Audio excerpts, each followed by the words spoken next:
Hello, അസ്സലാമു അലൈക്കും. അപ്പോൾ എല്ലാവർക്കും നോമ്പൊക്കെ എങ്ങനെയുണ്ട്? നല്ല അടിപൊളിയായിട്ട് പോകുന്നുണ്ടെന്ന് വിചാരിക്കുന്നു.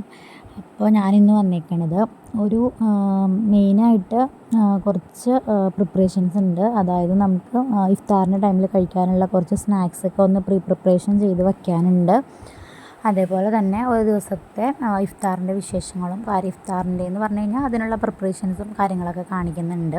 മെയിനായിട്ട് ഞങ്ങൾക്ക് വലിയ കാര്യമായിട്ടുള്ള വെറൈറ്റി കടികളൊന്നും ഞാൻ അങ്ങനെ ചെയ്യാറില്ല. കാരണം ഇഫ്താറിന് നമുക്ക് കട്ട്ലേറ്റ്, സമൂസ, പിന്നെ അതേ കട്ട്ലേറ്റിൻ്റെയും ഒക്കെ മസാലയൊക്കെ വച്ചിട്ട് തന്നെ എന്തെങ്കിലും വെറൈറ്റികൾ ചെയ്യാൻ പറ്റുമെങ്കിൽ അങ്ങനെ. അതല്ലാതെ വേറെ വെറൈറ്റി ആയിട്ടുള്ള ഐറ്റംസ് ഇപ്പോൾ ചിലവരിങ്ങനെ ഷവർമ്മ പോലെയുള്ള സംഭവങ്ങളൊക്കെ ഉണ്ടാക്കുന്നതാണ്. അതൊന്നും ഞാൻ ഇഫ്താറിൻ്റെ ടൈമിൽ അതൊന്നും ചെയ്യാറില്ല കേട്ടോ. കാരണം താല്പര്യമില്ല.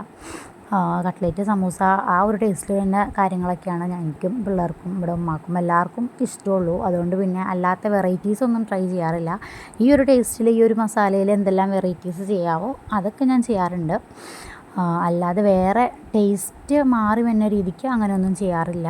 അപ്പോൾ ഇന്നിപ്പോൾ ഞാൻ കട്ട്ലേറ്റും സമൂസയും അതേപോലെ തന്നെ സമൂസ ഷീറ്റ് വെച്ചിട്ട് തന്നെ വേറെ ചുമ്മാ സിമ്പിളായിട്ടൊരു ഷേപ്പിൽ അങ്ങനെ 3 സ്നാക്ക് പ്രിപ്പയർ ചെയ്ത് വെക്കാമെന്നാണ് കേട്ടോ വിചാരിക്കുന്നത്. അപ്പോൾ അതിനായിട്ട് മസാലയൊക്കെ എല്ലാത്തിൻ്റെയും ഒരേപോലെ തന്നെയാണ് ഉണ്ടാക്കുന്നത്.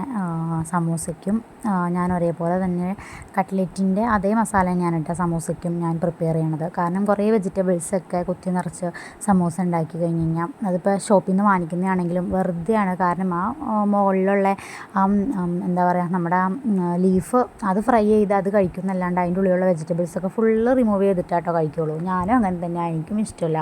അപ്പോൾ പിന്നെ ആ കട്ട്ലറ്റിൻ്റെ മസാല തന്നെ വെച്ച് സമൂസയും ചെയ്യാമെന്നുണ്ടെങ്കിൽ കുഴപ്പമില്ലല്ലോ, എല്ലാവരും അങ്ങനെ തന്നെ കഴിച്ചോളും, പിള്ളേരും കഴിച്ചോളും. അപ്പോൾ പിന്നെ അങ്ങനെ തന്നെ ചെയ്യാമെന്ന് വിചാരിച്ചു.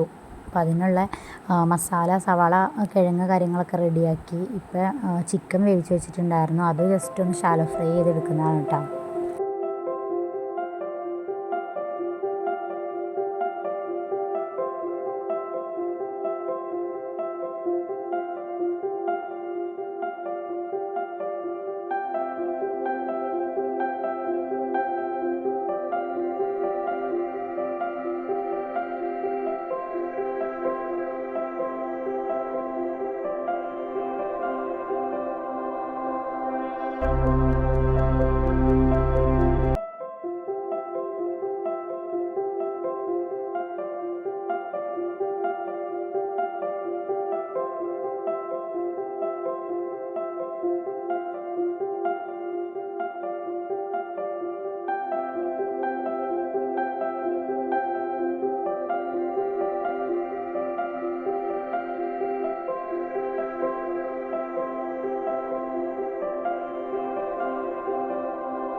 അപ്പോൾ ഇതെന്താണെന്ന് വെച്ച് കഴിഞ്ഞാൽ എൻ്റെ കഴിഞ്ഞ വ്ളോഗ് കണ്ടവർക്കറിയാം, ഞാൻ കുറച്ച് കട്ട്ലേറ്റിനുള്ളത് പ്രിപ്പയർ ചെയ്ത് വെച്ചിട്ടുണ്ടായിരുന്നു. അതിൻ്റെ കുറച്ചൊരു 3-4 ബാലൻസ് ഉണ്ടായിരുന്നതാണ് കേട്ടോ. അപ്പോൾ അതും അന്ന് തന്നെ ഉണ്ടാക്കിയ 2 കൂടെ അന്നത്തേക്ക്, അതായത് ഞാൻ ഈ വീഡിയോ എടുക്കുന്ന അന്നത്തേക്ക് വേണ്ടിയിട്ട് റെഡിയാക്കാൻ വേണ്ടിയിട്ട് മാറ്റി വെച്ചതാണ് കേട്ടോ.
പിന്നെ ഇനിയിപ്പോൾ ഞാൻ വേറൊരു ദിവസത്തെ ചെറിയൊരു വ്ളോഗും കാണിക്കുന്നുണ്ടെന്ന് പറഞ്ഞായിരുന്നു. ആ ദിവസത്തെ ഇഫ്താറിനുള്ള പ്രിപ്പറേഷനാണ് കേട്ടോ. അപ്പോൾ നമ്മളത് പ്രിപ്പയർ ചെയ്ത് വച്ചതിന് ശേഷം 2-3 ദിവസം കട്ട്ലേറ്റും സമൂസയൊക്കെ എടുത്ത് ഫ്രൈ ചെയ്തിട്ടുണ്ടായിരുന്നു. അത് കഴിഞ്ഞ് ബാലൻസ് ഉണ്ടായിരുന്നതാണ്. സമൂസ വലിയ കാര്യമായിട്ട് എടുത്തിട്ടുണ്ടായിരുന്നില്ല, കട്ട്ലേറ്റാണ് വല്ല കാര്യമായിട്ട് എടുത്തോളൂ. അപ്പോൾ കട്ട്ലേറ്റ് ആകെ 3-4 അതിന് ബാലൻസ് ഉള്ളൂ. അപ്പോൾ അത്രയും കട്ട്ലേറ്റും ബാക്കി സമൂസയും അന്ന് ഫ്രൈ ചെയ്യാമെന്ന് വിചാരിച്ചിട്ട് അത് ചെയ്തെടുക്കുന്നുണ്ട്.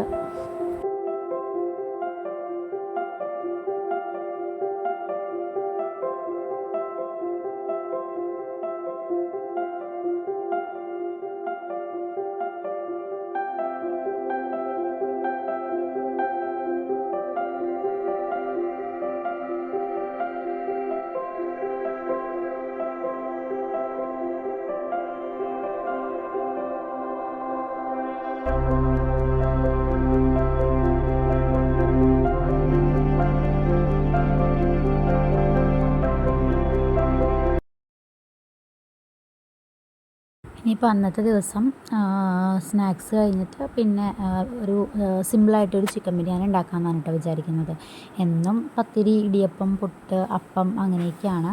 അപ്പോൾ ഇന്ന് കുറച്ച് ബിരിയാണി ഉണ്ടാക്കാമെന്ന് വിചാരിച്ചു. കുറച്ച് ചിക്കൻ ഫ്രീസറിൽ ബാലൻസ് ഇരിപ്പുണ്ടായിരുന്നു. എന്നാൽ പിന്നെ അതും അങ്ങ് കഴിഞ്ഞോളും, ബിരിയാണി കഴിക്കലും ആയി എന്ന് വിചാരിച്ചിട്ട് ചിക്കൻ ഫ്രൈ ചെയ്തിട്ട് ബിരിയാണി വയ്ക്കാമെന്നാണ് കേട്ടോ വിചാരിക്കുന്നത്. അപ്പോൾ ഞാൻ പകൽ തന്നെ ചിക്കനെല്ലാം മസാല എല്ലാം തേച്ച് മാരിനേറ്റ് വെച്ചിട്ടുണ്ടായിരുന്നു.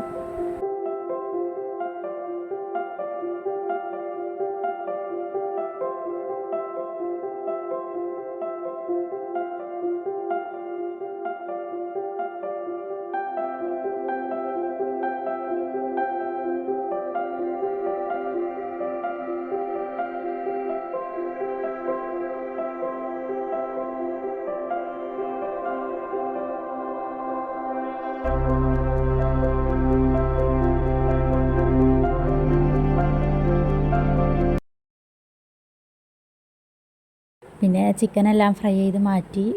പിന്നെ മസാലയ്ക്ക് വേണ്ടിയിട്ടുള്ള സവാള എല്ലാം ചിക്കൻ ഫ്രൈ ചെയ്ത് അതേ ഓയിലിലേക്ക് തന്നെ ഇട്ട് കൊടുത്തു കേട്ടോ. എൻ്റെ ഒരു തട്ടിക്കൂട്ടി ബിരിയാണിയാണ് കേട്ടോ, എൻ്റെ മാത്രം സ്റ്റൈൽ. ഞാൻ എളുപ്പത്തിന് അങ്ങനെ മിക്കവാറും കുക്കറിൽ തന്നെയാണ് വയ്ക്കൽ. കുക്കറിൽ വെച്ചാൽ അത്രയും മതി ഞങ്ങൾക്ക്. അപ്പോൾ പിന്നെ ഇന്നിപ്പോൾ നോമ്പൊക്കെ ആയതുകൊണ്ട് കുറച്ചും കൂടെ ഫ്രൈ ഒക്കെ ചെയ്ത് അങ്ങനെ വയ്ക്കാമെന്ന് വിചാരിച്ചതാണ്.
അങ്ങനെ നമ്മുടെ ബിരിയാണിയൊക്കെ ഏകദേശം ഇവിടെ റെഡി ആയിട്ടുണ്ട്. ഞാൻ റൈസ് ഉണ്ടാക്കുന്നതൊന്നും പ്രത്യേകിച്ച് കാണിച്ചില്ല. പിന്നെ ഇപ്പോൾ പ്രത്യേകിച്ചൊന്നുമില്ല. നോമ്പ് തുറന്നു, പിന്നെ നിസ്കാരം, ഓത്ത് കാര്യങ്ങളെല്ലാം കഴിഞ്ഞിട്ട് പിന്നെ നമ്മൾ ഫുഡും കഴിച്ചു. പിന്നെ കുറച്ച് സാലഡ് ഉണ്ടാക്കാൻ വേണ്ടിയിട്ട് അതും റെഡിയാക്കി. അപ്പോൾ ഇന്നത്തെ വീഡിയോ അത്രയൊക്കെ ഉള്ളൂ കേട്ടോ. എല്ലാവർക്കും ഇഷ്ടപ്പെട്ടു എന്ന് വിചാരിക്കുന്നു. ഇഷ്ടപ്പെട്ടെങ്കിൽ നമ്മുടെ വീഡിയോ ഒന്ന് ലൈക്ക് ചെയ്യുക. പിന്നെ സബ്സ്ക്രൈബ് ചെയ്യാതെ കാണുന്നവരുണ്ടെങ്കിൽ പ്ലീസ് ഒന്ന് സബ്സ്ക്രൈബ് ചെയ്ത് നമ്മുടെ കുഞ്ഞു ചാനലിനെ സപ്പോർട്ട് ചെയ്യാൻ കേട്ടോ. അപ്പോൾ നെക്സ്റ്റ് റമദാനിൽ വ്ളോഗ് ഉണ്ടാവുമെന്നൊന്നും പറയാൻ പറ്റില്ല. ഇൻഷാ അല്ലാഹ് അടുത്ത ഒരു വ്ളോഗ് ഏതെങ്കിലും റമദാനിലെ വ്ളോഗോ കേക്ക് വ്ളോഗോ ഏതെങ്കിലും ആയിട്ട് വീണ്ടും വരുന്നതായിരിക്കും. അപ്പോൾ ആ വീഡിയോ അത്രയേ ഉള്ളൂ. അസ്സലാമു അലൈക്കും.